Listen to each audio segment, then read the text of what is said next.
Cost accounting, chapter 4, deals with the fundamentals of cost analysis for making different decisions. So that differential analysis is when we're comparing two different actions and then looking at the difference between like what we're doing now compared to what we want to do. So we're always focused on that differential or the difference between, again, our current and what it could become. So again, we're comparing alternative A to alternative B. What are the different costs? What are the different revenues? We never ever let sunk costs influence our decision making. So those are costs that were incurred in the past. We can't go back and we can't change it. You know, sometimes in business you make bad decisions, and then I think managers think, well, I want to make it work because I just invested all that money in it. But that's almost foolish. You need to kind of cut your losses and move on. So if you can recognize it as a sunk cost, know that that is not a relevant cost in our decision making. So this is kind of how they'll normally set it up. They'll give you like, this is the status quo. This is what they're currently doing. This is what they're thinking about doing. And then our differential is going to be that difference column. So that's really what we're focused on. So like this alternative is going to make them $100. So they're probably going to want to do it.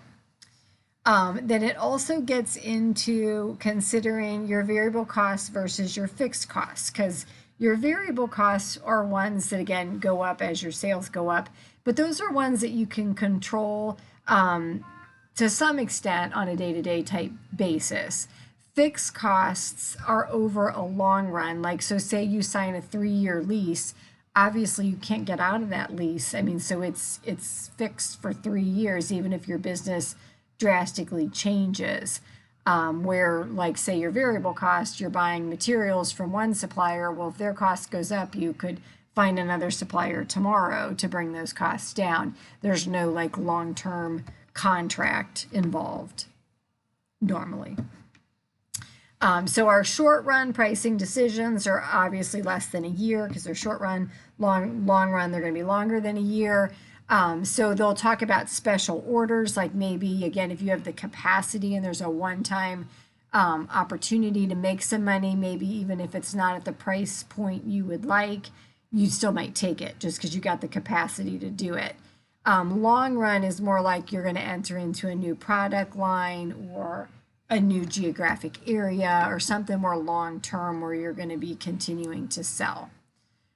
So that the special orders, again, it doesn't impact your other sales. So doing the special order isn't going to reduce your regular sales.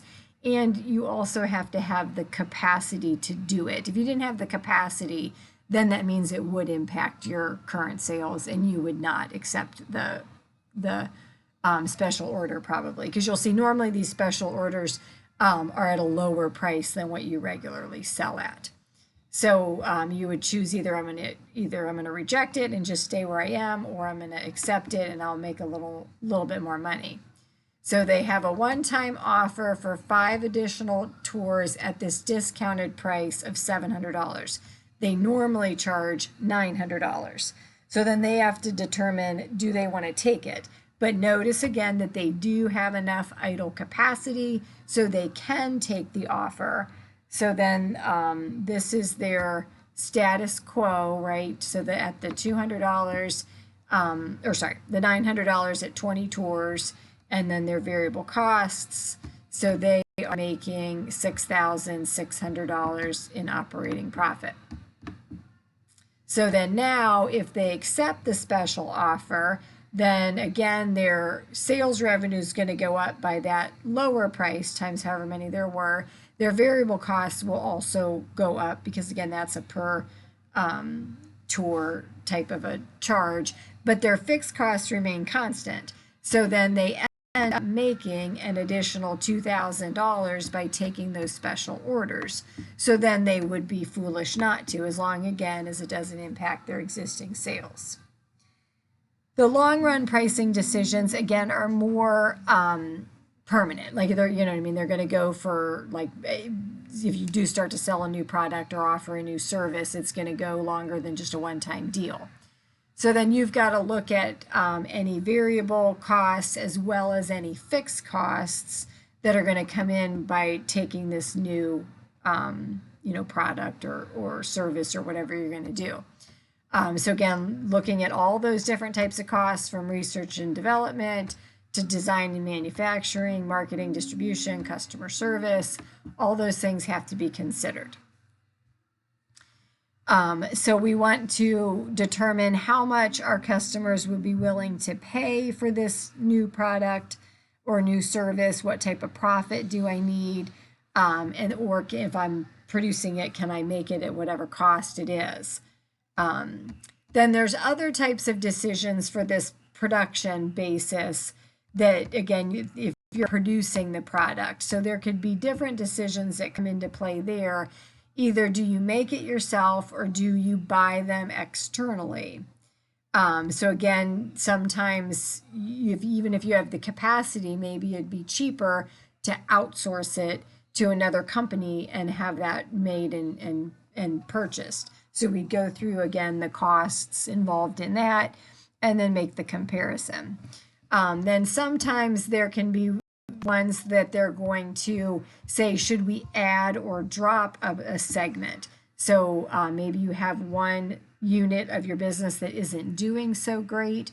Should you close it down? Would that actually cost you money or would that save you money? Because even if it's not doing great, if it's taking on and paying some of those fixed expenses, it still it's still contributing to the business as a whole. And then sometimes it's a product choice. So like say if you are thinking, well, I want to expand my product market, so maybe or my services, so maybe I'm a landscaper and now I want to get into chemically treating the lawns. All I've done before is mow the grass and lay mulch and stuff like that, but I think I could also, provide that chemical service. So then you got to decide, is that going to be, again, worth it or not worth it? So then they give us some examples. So make or buy. So they give us what their labor, their food preparation, and other supplies are per tour and how many tours they do. So we come up with their full cost of operating one of the tours is $1,480. So then they've received an offer from a local tour operator to organize and lead the tours for $1,400. So should they accept it or should they continue to do it in-house? So then now they've prepared a comparison to say, okay, if we continue to do it in-house, we've got $222,000 of costs. If we pay this outside guy to do it, it's going to be $234,000. So then we would reject it. Now, sometimes there's other stuff involved in that, like obviously you have employees. Do you really want to let them all go just to hire this outside guy? Probably not. But we won't get into like those qualitative type things. This will just be more like dollars and cents. But in this case, it is more expensive. So then they're going to say, no, we'll just make them. Now, if it was the other direction, so I think they give us, if you look at these numbers, they'll give us the computations down below. So let me go back. So it changed a little bit in the labor and the food and the supplies. I guess those all went down a little bit. And then in that case, it would be better to outsource because it's cheaper. So here they give you how they calculate. So the variable costs reduced by 1/3 because the volume was reduced by 1/3. And then the fixed costs don't change. And then they would, again, they'd lay off their workers if they decided to outsource it to that other guy.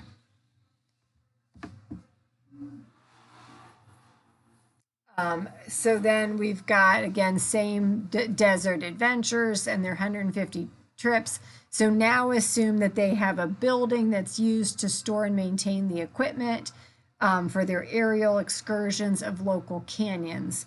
The new service would provide a $40,000 differential contribution. So should they accept it or reject it? So again, this is their status quo. This is the outsourcing of it. So our the costs, so then they're factoring in those opportunity costs, but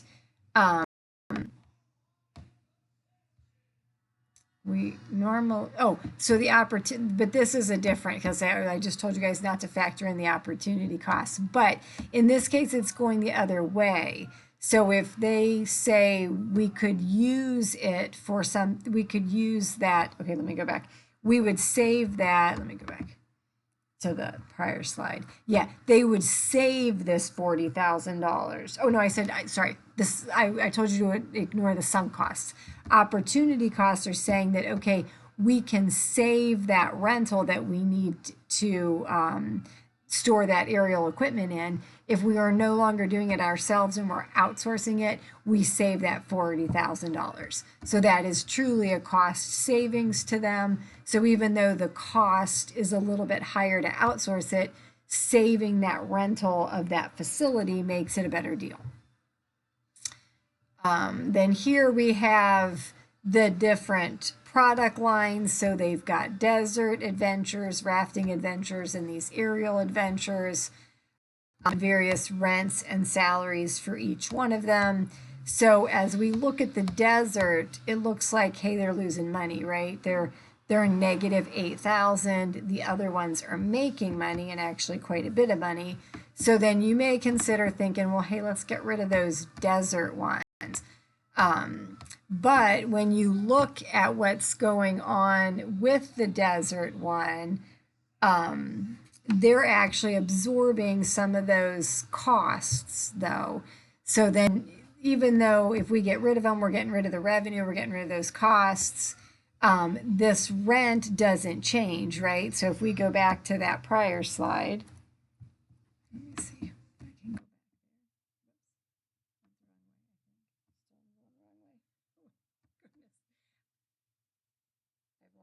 Control of my PowerPoint. Okay.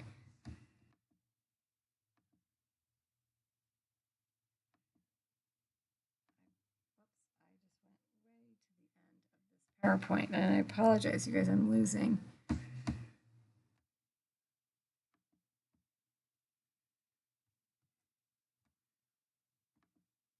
right, so let me go back. Okay, so here it was. So they are absorbing part of the rent. So the desert is being charged $29,000 of that rent. So that's why they're losing the money. So then if you take that, if they're no longer paying any part of that rent, then the company would actually do worse. So they should keep the desert trips, because they are, even though they're the worst out of the segments, they're still helping them pay the rent. So you would not want to drop them. Okay, then we want to look at constraints. So constraints are the things that hold us back. So if there's one item in our production cycle that we can only run so much, or we only have, like, there's one person who does a certain labor thing and there's only so many hours in a day, like, those are constraints. So what you want to look at is when you're dealing with those constraints, you want to pick the product that has the highest contribution margin per unit of that scarce resource. So again, say it's a person, whatever they're doing, you want them to do the most profitable job, because you're going to make the most money out of that particular constraint. So here we have metal frames and wood frames. They both have the same contribution margin. So they're both making $30 a unit.